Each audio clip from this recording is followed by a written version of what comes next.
আগামীকাল 17ই নভেম্বর শেখ হাসিনার যে জুলাই আগস্ট গণহত্যার যেই মামলাটি রয়েছে এবং সেই মামলাটির রায় ঘোষণাকে কেন্দ্র করে ইতিমধ্যে হাইকোর্ট এলাকায় একটি কড়া নিরাপত্তা বলয় তৈরি করা হয়েছে। ইতিমধ্যেই আমরা দেখতে পাচ্ছি বিজিবি এবং পুলিশ পুরো রাস্তা যেটি রয়েছে পুরো রাস্তাটি তারা বন্ধ করে দিয়েছে এবং পুরো যেই দোয়েল চত্বর থেকে শুরু করে যেই মাজার গেট পর্যন্ত যে সড়কটি রয়েছে সেই মাজার গেট কিন্তু এই মুহূর্তে বন্ধ রাখা হয়েছে এবং সকল প্রকার যান চলাচল এখান থেকে সীমিত করে দেওয়া হয়েছে। আপনাদেরকে যদি একটু দেখানোর চেষ্টা করি, আমরা ঠিক যে স্থানটিতে রয়েছি, যে বাংলাদেশ শিশু একাডেমির যে রোডটি রয়েছে সেই শিশু একাডেমির রোডটি, সেখানে বিজিবি সদস্যদের অবস্থান রয়েছে এবং অপর পাশে পুলিশ সদস্যরা তারা কিন্তু এই মুহূর্তে পুরো সড়কটি তারা বন্ধ রেখেছে।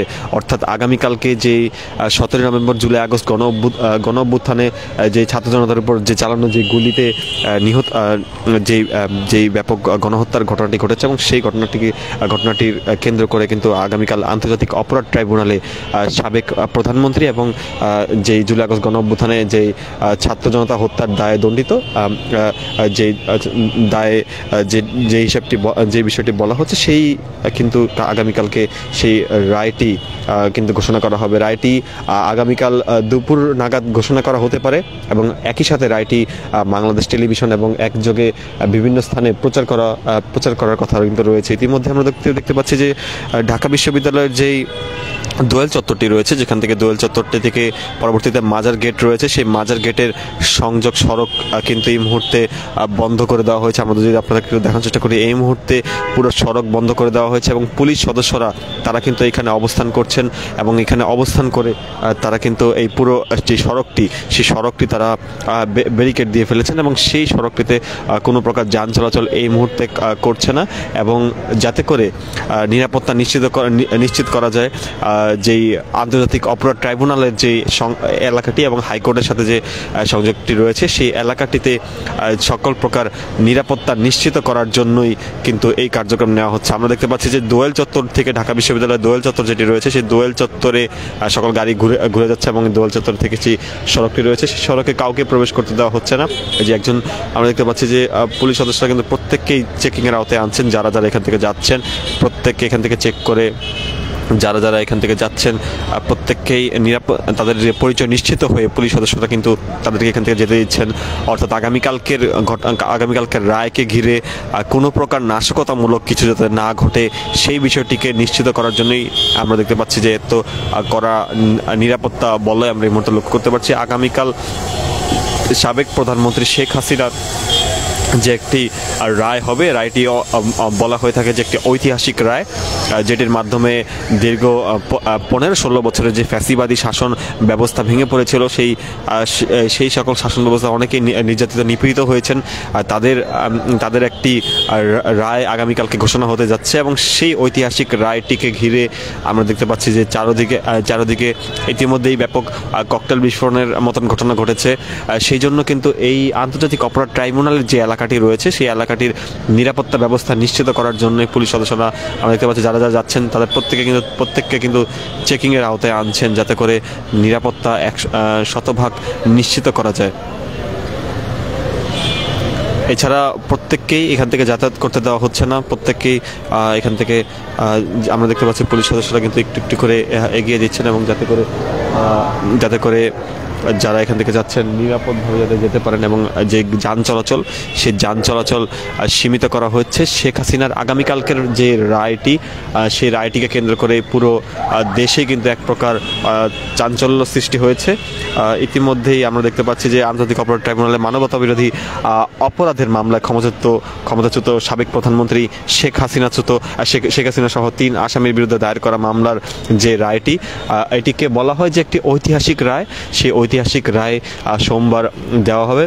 রায়টি একযোগে বাংলাদেশ টেলিভিশন সহ বেশ কয়েকটি প্রচার মাধ্যমে সেটি প্রচার করা হবে, যেটি বলা হচ্ছে যে মানবতা বিরোধী অপরাধের দায়ে সাবেক প্রধানমন্ত্রী শেখ হাসিনার বিরুদ্ধে যে মামলাটি করা হয়েছিল আন্তর্জাতিক অপরাধ ট্রাইব্যুনালে, যেটির দীর্ঘ কয়েক দফায় দফায় কিন্তু সেটি সাক্ষ্য গ্রহণ করা হয়েছে এবং সাক্ষ্য গ্রহণ করার পর আমরা দেখতে পেয়েছি যে প্রতিনিয়ত কিন্তু সেই স্বাক্ষর সময় শেষ হতে সর্বশেষ আমরা দেখতে পেয়েছি গত এই 17 তারিখে যে রায় ঘোষণার তারিখ ঘোষণা করা হয়েছিল এবং সেই তারিখটি কিন্তু আগামীকাল, এবং এই রায় ঘোষণাটিকে কেন্দ্র করে কিন্তু আমরা দেখতে পেয়েছি যে কার্যক্রম নিষিদ্ধ আওয়ামী লীগ তারা কিন্তু 2 দিনের কর্মসূচি দিয়েছে। 16ই নভেম্বর এবং 17ই নভেম্বর তারা কমপ্লিট শাটডাউনের মতন কর্মসূচি দিয়েছে। যদিও আমরা দেখতে পেয়েছি যে আজ সকাল থেকেই ঢাকাসহ ঢাকার আশপাশের যে স্থানগুলো রয়েছে, গুরুত্বপূর্ণ ব্যস্ততম এলাকাগুলো রয়েছে, সেই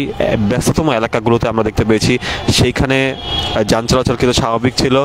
বরাবরই ঢাকা শহরের যেই যানজট ছিল সেই যানজট কিন্তু সবসময়ের মতো সেই যানজট পরিলক্ষিত হয়েছিল। আমরা এই মুহূর্তে মাজার গেটের যে সড়কটি রয়েছে সেই মাজার গেটের সেই সড়কটি ধরে আপনাদেরকে যদি একটু দেখানোর চেষ্টা করি, সেই মাজার গেটের সড়ক এবং যেই শাপলা চত্বর রয়েছে, যে দোয়েল চত্বর রয়েছে, সেই দোয়েল চত্বরের যে সড়কটি রয়েছে সেই সড়কটি থেকে কিন্তু পুরো সড়কই পুলিশ এবং বিজিবির নিয়ন্ত্রণে। তারা কিন্তু এখানে মোতায়েনরত অবস্থায় রয়েছেন এবং এখানে থেকে কিন্তু পুরো যেই এলাকাটি কিন্তু বলতে গেলে একদম নীরব করে রেখেছেন, যাতে করে কোনো প্রকার অপ্রীতিকর ঘটনা এবং নাশকতামূলক ঘটনা যাতে না ঘটায়। আমরা দেখতে পাচ্ছি যে ঠিক যেই শিশু একাডেমির পরপরই কিন্তু শুরু হয় আন্তর্জাতিক অপরাধ ট্রাইব্যুনালের যেই সীমানা, সেই আন্তর্জাতিক অপরাধ ট্রাইব্যুনালের প্রতিটি পয়েন্টে পুলিশ সদস্যদেরকে মোতায়েন করা হয়েছে এবং পুলিশ সদস্যরা কিন্তু সেখানে দায়িত্ব পালন করছেন এবং যারা এখান থেকে যাচ্ছেন প্রত্যেককেই তারা যেই চেকিংয়ের আওতায় আনছেন। এবং আন্তর্জাতিক অপরাধ ট্রাইব্যুনাল, এই যে ঠিক আপনাদেরকে ঠিক বাম পাশে দেখার চেষ্টা করি, সেই আন্তর্জাতিক অপরাধ ট্রাইব্যুনাল কিন্তু এখানে, এবং এইখানেই আগামীকালকে যে মানবতা বিরোধী অপরাধের দায়ে সাবেক ক্ষমতাচ্যুত প্রধানমন্ত্রী শেখ হাসিনা এবং তার যে 3 জনের বিরুদ্ধে মামলা করা হয়েছিল সেই মামলার রায় কিন্তু সেখান থেকে পড়ে শোনানো হবে। বিচারপতি এবং চিফ প্রসিকিউটর তারা কিন্তু সেখানে উপস্থিত থাকবেন এবং একই যোগে সে রায়টি বাংলাদেশ টেলিভিশন সহ বিভিন্ন মাধ্যমে সেটি প্রচারিত হবে, দেশ বিদেশের বিভিন্ন স্থানে সেটি প্রচারিত হবে। আন্তর্জাতিক অপরাধ ট্রাইব্যুনালের সামনে দিয়ে আমরা একটু যাওয়ার চেষ্টা করছি এবং সেই সামনেও অপরাধ ট্রাইব্যুনালের একদম সামনের যেই সড়কটি, যেটি মাজার গেট নামে পরিচিত, সেই মাজার গেটেও কিন্তু কড়া নিরাপত্তা বলয় আমরা লক্ষ্য করতে পেরেছি। সন্ধ্যার পর থেকে সেখানে কিছু সময় সেনাবাহিনী থাকলেও আমরা পরবর্তীতে দেখেছি যে বিজিবির অবস্থান, বিজিবি সদস্যরা তারা এখানে এসেছিলেন এবং বিজিবি সদস্যদের পাশাপাশি পুলিশের যারা সদস্য রয়েছেন তারাও কিন্তু এখানে রয়েছেন এবং পুলিশ সদস্যদেরকেও এখানে মোতায়েন করা রয়েছে। এবং আমরা দেখতে পাচ্ছি যে পুরো যেই হাইকোর্ট প্রাঙ্গণ এই মুহূর্তে নীরব, অর্থাৎ এখানে কোনো প্রকার সাধারণত এই স্থানটি একটি ব্যস্ততম স্থান, এখানে প্রতিনিয়ত যান চলাচল আমরা দেখতে পেতাম, সবসময় যান চলাচল হতো। কিন্তু এই যে আন্তর্জাতিক অপরাধ ট্রাইব্যুনালটির এই যে স্থানটি পার্শ্ববর্তী স্থান, সেটিকে কিন্তু পুরোপুরিভাবে নীরব হয়ে রয়েছে এবং এখান থেকে আমরা দেখতে পাচ্ছি যে আইনশৃঙ্খলা রক্ষাকারী বাহিনী তারা কিন্তু কিছুক্ষণ পর তাদের সদস্যরা হেঁটে টহল দিচ্ছেন এবং তারা কিন্তু টহল দিয়ে মানুষ যারা রয়েছেন, জনমানুষ যারা রয়েছেন তাদেরকে নিয়ন্ত্রণ করছে। ঢাকা বিশ্ববিদ্যালয়ের শিক্ষার্থী কয়েকজন এখান থেকে প্রবেশ করতে চাইলে আমরা দেখতে পাচ্ছি যে তাদেরকেও এখান থেকে প্রবেশ করতে দেওয়া হয়নি এবং গুরুত্বপূর্ণ খুবই ইমার্জেন্সি ব্যতীত কোনো প্রকার যানবাহন এখান থেকে যেতে দেওয়া হচ্ছে না। শুধুমাত্র অ্যাম্বুলেন্স এখানে ব্যতিক্রম রয়েছে, অ্যাম্বুলেন্স যেগুলো জরুরি অ্যাম্বুলেন্স রয়েছে সেই জরুরি অ্যাম্বুলেন্সগুলোকে এখান থেকে যেতে দেওয়া হচ্ছে। জরুরি অ্যাম্বুলেন্সগুলো যেতে পারছে এবং এছাড়া জরুরি কাজে যারা যাচ্ছেন সংবাদকর্মী ব্যতীত এবং জরুরি কাজ ব্যতীত এই রোডগুলো কিন্তু একদম বন্ধ করে দেওয়া হয়েছে। আমরা রয়েছি ঠিক মাজার গেটটির সামনে, ঠিক দেখতে পাচ্ছি সেখানে কিছু সংখ্যক পুলিশ সদস্য সেখানে মোতায়েনরত অবস্থায় রয়েছে এবং পুলিশ সদস্যরা কিন্তু ব্যাপকভাবে তারা যে রিক্সাগুলো রয়েছে এবং যানবাহনগুলো রয়েছে সেগুলো কিন্তু তারা এখান থেকে সরিয়ে দিচ্ছেন, যাতে করে যে স্থানটি রয়েছে সেই স্থানটির নিরাপত্তা কার্যক্রম যাতে আরেকটু বৃদ্ধি করা যায়। আমরা এখন পর্যন্ত বেশ কয়েকটি স্থানে ককটেল বিস্ফোরণের ঘটনা কিন্তু ইতিমধ্যেই সংবাদ মাধ্যমগুলোতে প্রচারিত হয়েছে, যাতে দেখা যাচ্ছে যে ঢাকার বেশ কয়েকটি স্থানে ককটেল বিস্ফোরিত হয়েছে এবং সেই ককটেল সেই ককটেল বিস্ফোরণের মতন ঘটনাগুলো এবং এই যে নতুন করে যাতে করে এই আন্তর্জাতিক অপরাধ ট্রাইব্যুনাল এলাকায় যাতে নতুন করে কোনো নাশকতা সৃষ্টি না হয় সেই জন্য কিন্তু এই ট্রাইব্যুনাল এলাকায় আমরা দেখতে পাচ্ছি যে কঠোর নিরাপত্তা বলয় পুলিশ, বিজিবি সহ অন্যান্য বাহিনী, সাদা পোশাকে গোয়েন্দা বাহিনী তারাও কিন্তু এখানে অবস্থান গ্রহণ করেছেন।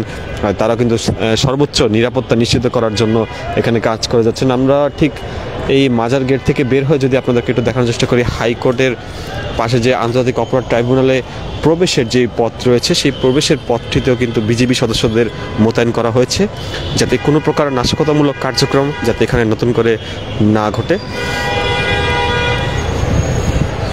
দর্শক, আমরা ঠিক রয়েছি মাজার গেটটি সামনে, সেখানে কিন্তু বিজিবি সদস্যদেরকে মোতায়েন করা হয়েছে। আমরা দেখতে পাচ্ছি যে বিজিবি সদস্যের পাশাপাশি পুলিশ সদস্যরা রয়েছেন, সেখানে কিন্তু পুলিশ সদস্যরা সবাইকে চেকিংয়ের আওতায় আনছেন এবং চেকিংয়ের আওতায় এনে তাদেরকে কিন্তু নিশ্চিদ্র নিরাপত্তা বলয় তারা কিন্তু তৈরি করছেন। দর্শক, ইত্তেফাক লাইভের মাধ্যমে আমরা ছিলাম, সরাসরি দেখার চেষ্টা করছিলাম অন্তর্বর্তী সরকার কর্তৃক যেই আন্তর্জাতিক অপরাধ ট্রাইব্যুনালে যেই মামলা, গুম খুন হত্যাকাণ্ডের যে মামলাগুলো রয়েছে সেই মামলাগুলোর যেই বিচারিক কার্যক্রম সেগুলো কিন্তু বেশ কয়েকদিন ধরে বাংলাদেশের সংবাদ মাধ্যমগুলোর মধ্যে বেশ আলোচনায়। এছাড়া কার্যক্রম নিষিদ্ধ আওয়ামী লীগ তারাও কিন্তু দুটি কর্মসূচি দিয়েছে।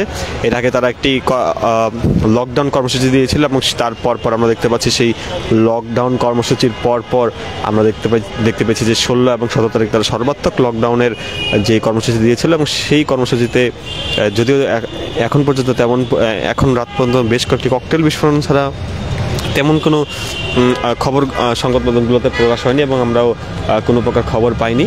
যতদূর জানা যাচ্ছে যে আন্তর্জাতিক অপরাধ ট্রাইব্যুনাল এলাকা এবং ঢাকা শহরের বেশ কয়েকটি পয়েন্টে সেখানে কিন্তু বেশ নিরাপত্তা রক্ষাকারী বাহিনীদেরকে মোতায়েন করা হয়েছে। যেটি ধারণা করা যাচ্ছে যে আন্তর্জাতিক অপরাধ ট্রাইব্যুনাল এলাকায় যে আগামীকালকে যে রায়টি ঘোষণা করা হবে সেই রায়টিকে কেন্দ্র করে যাতে কোনো নাশকতামূলক কার্যক্রম না হয় সেটিকে নিশ্চিত করার জন্যই এই কার্যক্রম।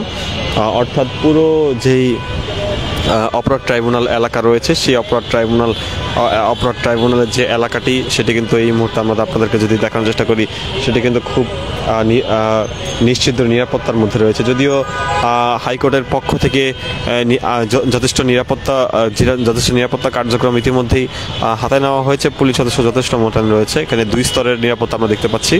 ঠিক যে গেটটি রয়েছে সেই গেটে পুলিশ সদস্যরা রয়েছেন এবং হাইকোর্টের ভিতরেও পুলিশ সদস্যদের মোতায়েন আমরা লক্ষ্য করতে পারছি এবং পুলিশ সদস্যরা একটু পরপর যেই ভ্যান এবং বাইকগুলো রয়েছে সেগুলোকে তারা সরিয়ে দিচ্ছেন যাতে করে এখানে যান চলাচল ব্যাহত যাতে না হয়।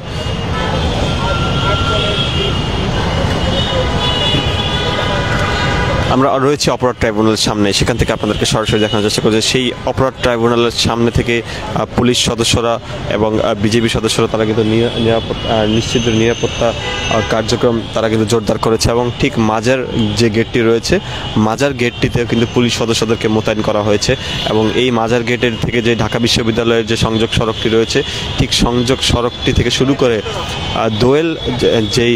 দোয়েল চত্বরটি রয়েছে, দোয়েল চত্বরটি যেটি রয়েছে সেই দোয়েল চত্বরটিতে কিন্তু আমরা দেখতে পাচ্ছি সেখানে রাস্তা পুরোপুরিভাবে বন্ধ করে দেওয়া হয়েছে এবং রাস্তাটি পুরোপুরি আইনশৃঙ্খলা রক্ষাকারী বাহিনীদের তারা কিন্তু এই আইনশৃঙ্খলা রক্ষাকারী বাহিনী তারা কিন্তু এই স্থানটিতে অবস্থান করছেন এবং এইখানে অবস্থান করে তারা নিরাপত্তা নিশ্চিত করছেন।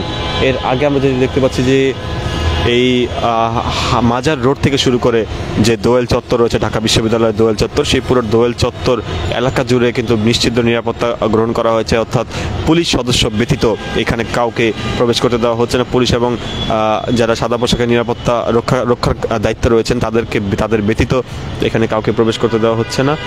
একটি নিশ্চিত নিরাপত্তা আমরা লক্ষ্য করতে পারছি এই পুরো এলাকা জুড়ে। আর আগামীকালকে কার্যক্রম নিষিদ্ধ হওয়া আওয়ামী লীগের যে সভানেত্রী এবং বাংলাদেশের যে ক্ষমতাচ্যুত প্রধানমন্ত্রী শেখ হাসিনা তারা কিন্তু রয়েছে, তিনিও কিন্তু এখানে তার যে রায়, তার যে মানবতা বিরোধী অপরাধের মামলা যে তিনি ক্ষমতাচ্যুত তিনি যে জুলাই আগস্ট গণঅভ্যুত্থানে ক্ষমতাচ্যুত হয়েছিলেন সাবেক প্রধানমন্ত্রী শেখ হাসিনা তিনি সহ 3 আসামির বিরুদ্ধে দায়ের করা মামলার সোমবার রায় ঘোষণা করা হবে এবং এর প্রতিবাদে এই আদালতের যে এই আদালতের কার্যক্রম বাতিল সহ বিভিন্ন দাবির কথা উল্লেখ করে রোববার সোমবার কমপ্লিট শাটডাউন কর্মসূচি পালন করেছে, কিন্তু ইতিমধ্যে তারা করছে বাংলাদেশে অন্তর্বর্তী সরকার কর্তৃক নিষিদ্ধ কার্যক্রম নিষিদ্ধ থাকা আওয়ামী লীগ। তারা যেটি আমরা দেখতে পেয়েছি যে রায়ের যে অংশটুকু ট্রাইব্যুনাল পড়ে শোনাবেন সেই অংশটুকু ট্রাইব্যুনালের অনুমতি সাপেক্ষে বাংলাদেশ টেলিভিশন সম্প্রচার করবে। বাংলাদেশ টেলিভিশনের মাধ্যমে অন্যান্য গণমাধ্যম তারা সরাসরি সম্প্রচার করতে পারবে এবং ব্যাপক বিদেশি গণমাধ্যম তারাও কিন্তু কালকের এই কর্মসূচিকে ঘিরে তারাও অবস্থান গ্রহণ করবে। শনিবার রাত থেকে দেশের বিভিন্ন স্থানে যানবাহনে আগুন ও ককটেল বিস্ফোরণের ঘটনা ঘটেছে। আমরা বিভিন্ন সংবাদ মাধ্যমে সেগুলোর খবর পেয়েছি, তবে পুলিশ বলছে সব বিষয়কে মাথায় রেখেই নিরাপত্তা পরিকল্পনা নেওয়া হয়েছে। পুলিশের পক্ষ থেকে, ডিএমপির পক্ষ থেকে আতঙ্কিত হওয়ার কোনো কারণ নেই এমন মর্মেও কিন্তু একটি স্টেটমেন্ট দেওয়া হয়েছে।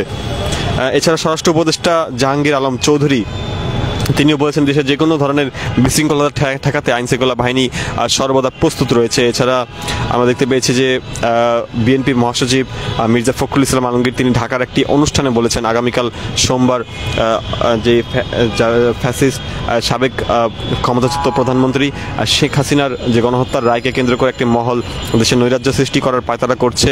এছাড়া জামায়াত সহ 8 দলের সংবাদ সম্মেলনে জামায়াত ইসলামের সেক্রেটারি জেনারেল মিয়া গোলাম পরোয়ার তিনিও কিন্তু বলেছেন যে সোমবারে তারা মাঠে থাকবেন, কোনো ধরনের নাশকতা করতে দেবেন না। অর্থাৎ সকল দলের কিন্তু এক প্রকার ঐক্যমত্য সৃষ্টি হয়েছে এই আগামীকালকের রায়কে কেন্দ্র করে। দর্শক, আমরা ইত্তেফাক লাইভের মাধ্যমে ছিলাম আন্তর্জাতিক অপরাধ ট্রাইব্যুনাল যে হাইকোর্টের সামনে থেকে আপনাদেরকে সরাসরি দেখানোর চেষ্টা করছিলাম নিরাপত্তার সার্বিক কার্যক্রম। এই পর্যন্ত নিশ্চিদ্র নিরাপত্তায় আমরা দেখতে পাচ্ছি। আমরা পরবর্তীতে আপনাদের সাথে আবারও যুক্ত হব, দেখানোর চেষ্টা করব পরবর্তী যে কোনো চিত্র।